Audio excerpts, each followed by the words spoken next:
ambiguity of the situations. So get the evolutions from taking care about the employees, especially how that we can personalize or customize the HR functions. So we are talking about creating employee experience is to be the people developer, to be the HR business partner. So if they understand why, they will find out how. So I think that the most important thing is how that we can define the why. All right. Back. Thank you, Bambang. This is very interesting and great perspective from us. Yeah, now actually it's the time for us to have the question and Bambang would like to answer, right? Maybe I can start with my question from my side. Yeah, my question is talking about business goal of the company. Nowadays, the agile and the gaining of the talent resources are taking place. I wonder if you can share how the perspective of the HR as a business partner seeing about the unexposed, the inner talent of the employee as a great resources. Please, Bambang. Okay. Yeah. So maybe you can share any examples of the situation that you have just shared. Yeah, we can share something like this. We have a lot of maybe from our side we have some talent field about this field of programming, about this field of technique, of even about our talent here. But the utilization of this field of our talent maybe is not sufficient because we don't have any chance to utilize in the company that we are working for. So how you see about this in the perspective of Okay. this HR? Yeah. So I will try to get into the situation that you have just explained, but then I will say that it will really depend on how that the capability or the talent itself will relate to the business of the organizations. So when it relates to the business or the organization, or maybe the talent is not needed now, but if the business itself or the organization itself can foresee that this capability actually will help them to have a quantum leap to the future, then they have to start with defining the business itself. So if they say that, oh, this talent, maybe, let's say if some of the people, they know AI, but the business AI, I mean artificial intelligence, but then the organization itself doesn't really know that this AI will change the landscape of the business of the organizations, then they will not see that this talent will help them Mhm. to transform the business. So I think that it will start from the business itself. Once that they can define what kind of business that we would like to in the future, then they will define what kind of talent that I need. But sometimes in a organization, let's say like we call it as a learning organizations, then some of that innate talents create business opportunity, so that the employee are giving the chance to share about their talents and how that their talents is relevant to the future of the business. So in my previous company, there's an allocation of percentage that an employee can explore their talent, or Mhm. we say that as an innovation time, so that they can explore percentage of their time to do that. But then it will depend on the company itself, how that they see that that talent or that innovation can give them a future for the business. So I think it will relate about the talent itself and also the business itself. If it support the business, or at least the management see that this will be the future of the organizations, then they will have, it's like a cross-functional team, or it's like innovation project, or it's like innovation competition. So they have creating the space. So they create the space so that talent will come up, and it's not just potential, but it becomes an opportunity for the organizations. All right, thanks. This is a great explanation and also great perspective for us. Okay, the next question is from, maybe we can Harry. start from Harry Bertus. Hi, Harry Bertus, Okay. Hi, the time and hello, space is for you. Is Hi. it clear, right? Yes, My yes, I my can, sound, okay. I can hear you.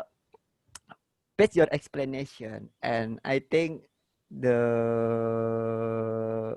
your question before, I have a question is, if you meet the partner with Western mindset, Mhm. the Western mindset like use the agile, implement or others lah, and with Eastern mindset, Mhm. you know, there's a different, right? As the Eastern Mhm. mindset, Mhm. you can found in Indonesia almost 80%.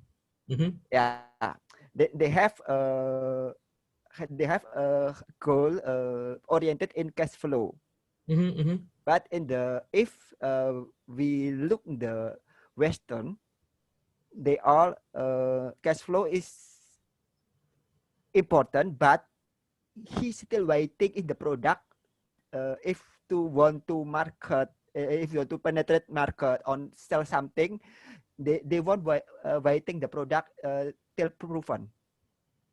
How the HR approach of the two conditional. Okay, Thank you. thank you. Great question, Pak Harry, and I think I can also recall some of the experience that I have. So I will say that in nowadays we could not really separate like black and white for the Western and Asian, because if you seen um, in some of condition we didn't know whether this is the company from the West or Asian, because some of them are merged already all together. Like some of the startup company, when they become the a big tech company, it belongs to some Western company, but it's also belong to some of the Asian companies. So it's a blended culture already. So I would say that it's more depends on the size of the organizations, and how that the founders or the management will take the strategy on that. Because I will say in some of the Indonesian company, as an example, they also go abroad. They also have the global coverage, and they also think about the product innovations and how that they can improve the situations. So I will say that it's more to the strategy, whether they want to have big profits at the beginning, or they just think about making a new product. Because if we see that when people are having business, or when we see the company, it's only have three purposes. The first one is about operational excellence. So usually it's about the cost.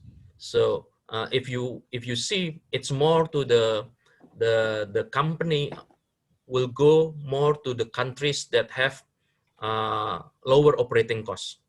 Like if you see like a manufacturing garment, they goes to the some of the emerging countries or the developing countries, because they want to have the lower operating costs.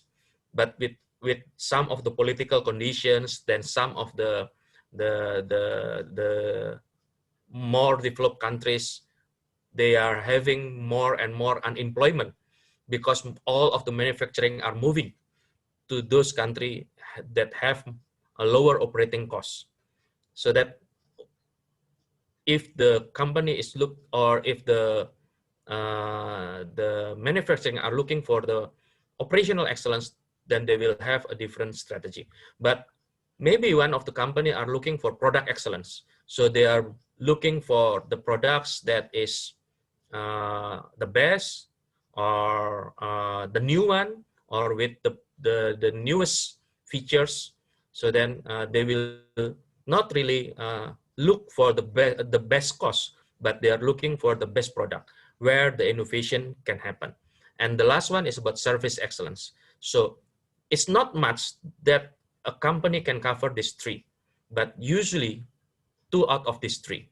So I would say that that's the situation, and that's how that the HR can embrace that. Even in Indonesia, if you see, if you're looking about operational excellence, you will think about the infrastructures of the energy, and also the infrastructures of the people readiness. And that's one of the reason that most of the population goes to Java Island, because the infrastructure, the energy, and also the some of the facility are there. But when you are going out of the Java Island, it's more the infrastructures and the capability of the people are improving also. So it's also spread out those opportunity.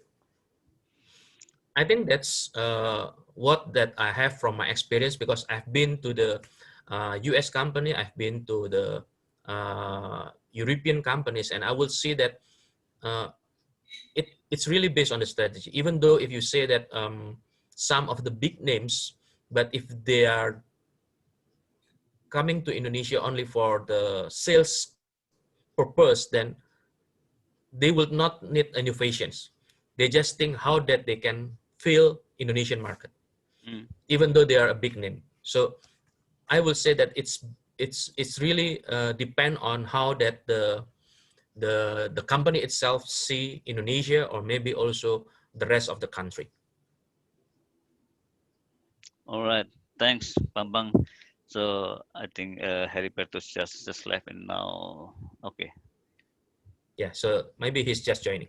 joining again. Okay, thanks. This is a very great perspective, and now we know a lot from you from your explanation here. Okay, now the turn from Sam. Maybe you can start with your question here, please. Okay. Go ahead. Thank you, Bambang, for the explanation about what HR do right now. It's a new perspective for me. So I have questions that maybe you can explain to us about unexposed employee in the company. In some cases, especially today, we know the millennials, they switch from one company to company very fast. Yeah. And most of the cases, because they don't have a channel to be exposed by the company. Yeah, and some of their leaders know the situation. They can use this employee, and they treat them there very well. And when the leaders leave the company, they will follow the leader. It's not the company.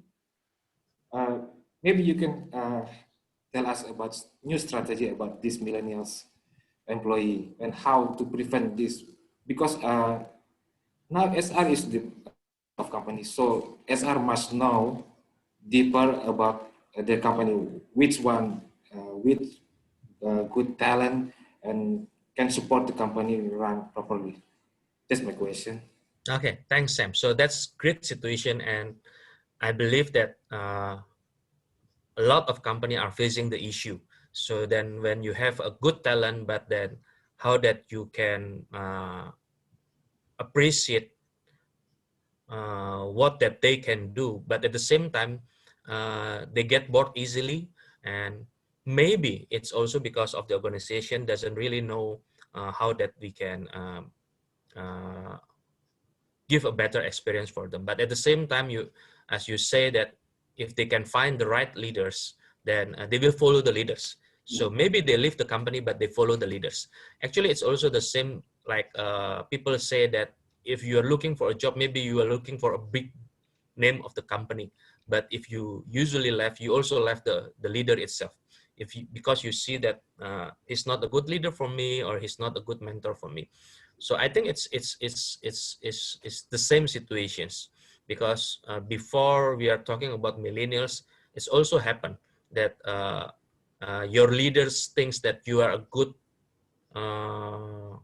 talent. So when he's going to another place, he will poke on you, so that you can join them. Legally, usually there's an agreement that if you move to another company, it shouldn't be the same company that in the same industry. So sometimes using the legal approach, you can be back into the same industry for just certain years. So sometimes that is the legal approach that the company are using. But I think there's also another way in managing that, because we hope that even the people are going there. Technically, the people left the organization, but what that the people bring to the company, the knowledge and everything, will still stay within the company. So I will share a screen that can describe more about that. So when we are talking about the talent itself, usually we are talking about the knowledge that the person can bring to the organizations, and how that the knowledge is applied, then become the impact, give impact to the business. So that most of the time we can tap on the explicit knowledge.